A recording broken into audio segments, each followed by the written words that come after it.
Nosso entrevistado já está conosco. Eduardo Maneira, presidente da Comissão de Direito Tributário da OAB Nacional. Como vai, doutor Eduardo? Boa tarde, obrigado pela atenção com a Bandeirantes. Boa tarde a todos, boa tarde, Zaidan, boa tarde, Ronald. Bom, doutor Eduardo, nós tivemos a decisão do presidente Jair Bolsonaro de vetar parcialmente aquilo que foi aprovado pelo Congresso em relação à anistia para dívidas das chamadas igrejas, né, as denominações. E ele acabou mantendo apenas o perdão para multas e dívidas previdenciárias. Então, queremos saber a sua opinião daquilo que foi aprovado, daquilo que o Congresso aprovou e também a respeito do veto. Lembrando que o Bolsonaro já disse que ele espera que o Congresso derrube o veto dele, que se ele estivesse lá, ele votaria pela derrubada do veto. Qual a sua opinião? Pois é, eu acho esse projeto de lei como todo uma atrapalhada do Congresso, que aquilo que começa errado acaba terminando errado. Por quê? A Constituição garante imunidade para os templos de qualquer culto e as instituições de assistência social e de educação sem fins lucrativos. Imunidade para impostos. Não fala de contribuição, foi o que pretendeu esse projeto de lei. Mas essa contribuição que se pretendia anistiar é contribuição social sobre o lucro. Ora, igreja não tem lucro. Se tem lucro, não é igreja, entendeu? Então já começa uma coisa meio estranha. Uma igreja que tem lucro está em desvio de finalidade, vamos dizer assim. Como não é o objetivo de uma instituição religiosa oferir lucro. Então, na verdade, essa anistia não teria razão de ser. Porque você, se por uma fiscalização entender que uma instituição auferiu lucro, essa instituição não é igreja. E aí essa lei não alcançaria. Então, assim, há uma contradição, um paradoxo nessa proposta. Então, eu acho que o veto é totalmente justificável e até por uma razão técnica, porque essa anistia veio num projeto de lei que tratava de precatório, de outro assunto, e isso não é permitido. Em relação à questão da contribuição previdenciária, eu não vejo maiores problemas, mas também eu diria que o que foi aprovado é praticamente uma inutilidade, porque desde 2015 já havia uma previsão legal de que aquilo que se paga aos ministros de confissão religiosa não tem natureza de remuneração. Então, se não tem natureza de remuneração, não pode incidir contribuição previdenciária. Basicamente é isso, ou seja, o projeto de lei como um todo é de uma inutilidade total, seja pela questão da anistia, seja pela questão da contribuição previdenciária, que já havia previsão desde 2015, pela Lei 13.137, que já falava isso, que os valores dispendidos em pecúnia, a título de ajuda de custo, moradia, transporte, etc., para ministros de confissão religiosa, não configuram remuneração. Já havia essa previsão. Aí o que eles fizeram foi assim, uma interpretação disso para dizer que eventual autuação por remunerar, entre aspas, esses ministros de confissão, não seria legítima essa autuação, etc., como dando quase que um caráter interpretativo àquilo que já estava expresso. Então, sinceramente, essa foi uma lei absolutamente desnecessária e que o veto foi o que deveria ter sido feito. É aquela história, não é, doutor Eduardo? Se nos reunimos, eu, o senhor, o Ronald, a Gabriele, os ouvintes da Bandeirantes, vamos ler a Bíblia. E aí, nos reunimos ali, vamos falar a respeito da palavra de Deus, etc. Não há aí nenhuma atividade lucrativa, não é? Claro. Cada um de nós vive de uma outra coisa. Aquele é um momento em que não estamos lidando com ganho de dinheiro. Estamos lendo a Bíblia. No entanto, Isso. ou seja, não teria cabimento incidir imposto sobre isso, não é? Claro, E aí, sobre lucro. Agora, isso, desculpa eu te interromper, Imagina. não significa que uma instituição religiosa não possa arrecadar fundos. Mas o que Claro. caracteriza lucro, não é a capacidade de arrecadação de recursos, Claro. por exemplo.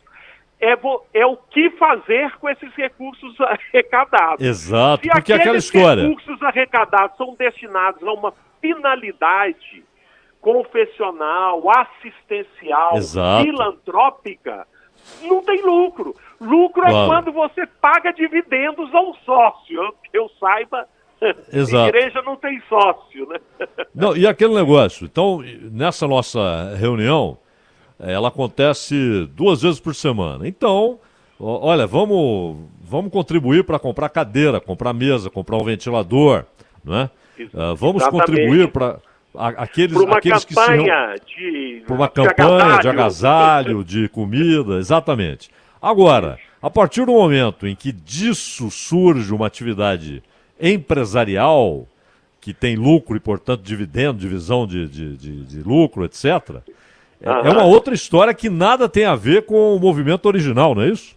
Com certeza. E aí não há não há imunidade constitucional que se aplique, nem há isenção que se aplique. O que há é um desvio de finalidade da instituição, que não pode ser acobertado de forma alguma, né? Então isso tem que se examinar no caso concreto por conta, porque até para a igreja se provar igreja, ela pode ser fiscalizada para ver se ela está cumprindo com as suas funções institucionais.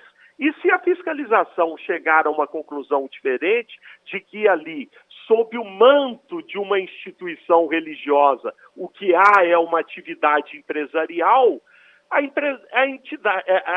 atividade empresarial tem que ser obrigatoriamente tributada. Ela não pode ser privilegiada, né?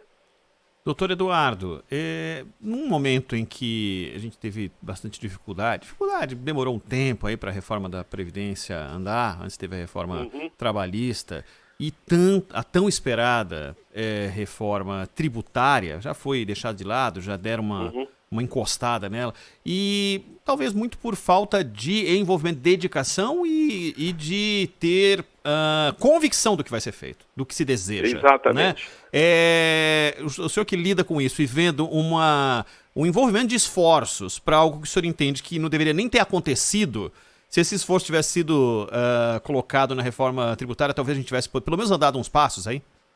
Pois é, essa reforma tributária, há um consenso da necessidade de se fazer a reforma tributária, mas o consenso para por aí, né? Porque a reforma tributária que os municípios pensam é diferente da que os estados pensam, e o que a União pensa de reforma tributária nós ainda não sabemos, né? Porque o governo federal apresentou um único projeto muito restrito, muito sucinto, por projeto de lei, nem projeto de reforma na Constituição o governo apresentou. Então falta sim uma vontade política para se criar um consenso mínimo, uma pauta mínima de reforma tributária. Realmente, isso que foi apresentado e foi vetado, com todo respeito, é uma perda de tempo, de uma inutilidade a toda prova.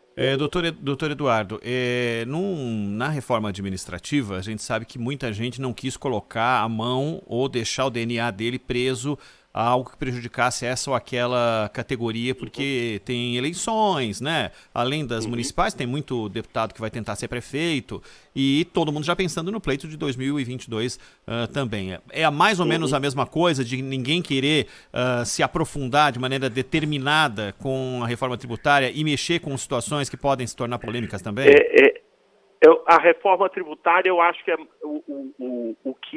o que dificulta a sua tramitação é porque ninguém admite perder nada, ninguém abre mão de nada, pelo contrário. Então, quer dizer, os contribuintes querem a reforma tributária para pagar menos. a União quer continuar arrecadando pelo menos a mesma coisa que arrecada. Os estados querem arrecadar mais e os municípios querem arrecadar mais. Então, falta aí sim uma liderança para apresentar um projeto que seja bom para o Brasil. Porque sendo bom para o Brasil, e as pessoas têm que ter essa consciência, sendo bom para o Brasil, todos ganham. Você não pode ficar particularizando questões. Então, para o prestador de serviço tem que ser assim, para o agronegócio tem que ser assado, para a indústria tem que ser daquele jeito. Quer dizer, se você vai particularizando muitos interesses, você não consegue apresentar um projeto amplo que possa realizar aquilo que se pretende de uma reforma tributária, que é a simplificação do nosso sistema e a modernização do nosso sistema. O nosso sistema tributário é para uma economia de 1950. Meados do século passado, nós já estamos em 2020, ou seja, já avançamos 20 anos no século XXI e estamos com um sistema. O nosso sistema tributário é uma Kombi, em época que já se produz Tesla, né? Ah, mas o senhor não vai falar mal também da Kombi, né? Podemos pelo menos continuar com o charme da Não, Kombi. mas como um tá bom, tudo bem. saudosismo, É como uma brincadeira. coisa, não, nós podemos pôr o sistema, emoldurar o atual tá sistema bom. e colocar num quadro, né? Fala, Zaidan. Agora, doutor Eduardo Maneira, ainda em relação à reforma tributária, nós temos aí algumas propostas, né, algumas que contradizem outras, etc. E o Paulo Guedes, não há aquele aval claro, cristalino do Bolsonaro, mas o Paulo Guedes, pelo menos por enquanto, não foi desautorizado a insistir na ideia de ter o tal imposto sobre transações eletrônicas, não é? Que na verdade é a CPMF. 2.0, né? Agora, qual a sua posição a respeito desse tipo de tributação, desse tipo de imposto? O senhor gosta ou não? Não, na verdade eu acho que o governo federal, ele não apresentou uma proposta de reforma tributária. Ele está fazendo a coisa fatiada, ele anunciou uma contribuição sobre bens e serviços, substituindo PIS e COFINS. Por enquanto, de concreto é isso. E por discurso, por manifestações do ministro da Economia, ele tem falado na desoneração da folha e que para desonerar a folha teríamos que ter uma CPMF que eles têm tentado dar outro nome. Então, eu acho que esse tipo de postura não é a melhor. Nós teríamos que estar lutando por uma reforma mais ampla, principalmente da tributação do consumo. Agora, se você me perguntar especificamente sobre esta CPMF, eu sei dos problemas que ela tem em termos econômicos. Os economistas, em geral, são contra. Mas, como tributarista, eu diria que a CPMF, numa alíquota baixinha, 0,2, que estão dizendo, ela já se mostrou uma contribuição fácil de arrecadar, que tem uma base muito ampla e que gera pouco litígio. Eu não vou entrar no mérito dos efeitos econômicos dessa contribuição, se são efeitos ruins ou não. Mas como tributo, eu diria que é um tributo eficiente. Então, assim, para quem está no governo, você institui uma CPMF agora, daqui 120 dias você já está cobrando, nós já temos a experiência de como se cobra, então é um tributo, vamos dizer assim, fácil de ser implementado. E isso, para quem está no governo, soa como uma bela canção, né? Um tributo que eu posso instituir e rapidamente conseguir já os resultados dele. Então, assim, eu entendo o governo ver com bons olhos essa contribuição, mas eu tenho muito receio do que eles possam fazer dessa contribuição, porque aí vai depender se ela vai ser mediana ou péssima, vai depender da graduação da alíquota que eles vão colocar. Ela porque a alíquota CPMF baixa, começou... A CPMF começou com 0,2 e terminou em 0,38, né? Aí seria, porque tem que levar em conta, olha só, hoje nós temos uma taxa Selic de menos de 3% ao ano, né? Quando nós tínhamos uma CPMF de 0,33, 0,38, nós tínhamos juros altíssimos, né? Então, hoje seria absolutamente incompatível uma política de juros baixos com uma CPMF que não fosse muito baixa, muito baixa. E aí eu não sei se cumpre o papel também de substituir a desoneração da folha. Esse é outro problema. O governo não apresenta números. Fala, mas não apresenta números. Não apresenta para a gente checar se a proposta vai cumprir com aquilo que se pretende. Não há simulação apresentada de números. Eduardo Maneira, presidente da Comissão de Direito Tributário da OAB Nacional. Eduardo, muitíssimo obrigado, doutor Eduardo. Muito obrigado pela atenção com a Rádio Bandeirantes. Até uma próxima. Obrigado. Até a próxima. Um abraço a todos. Abraço.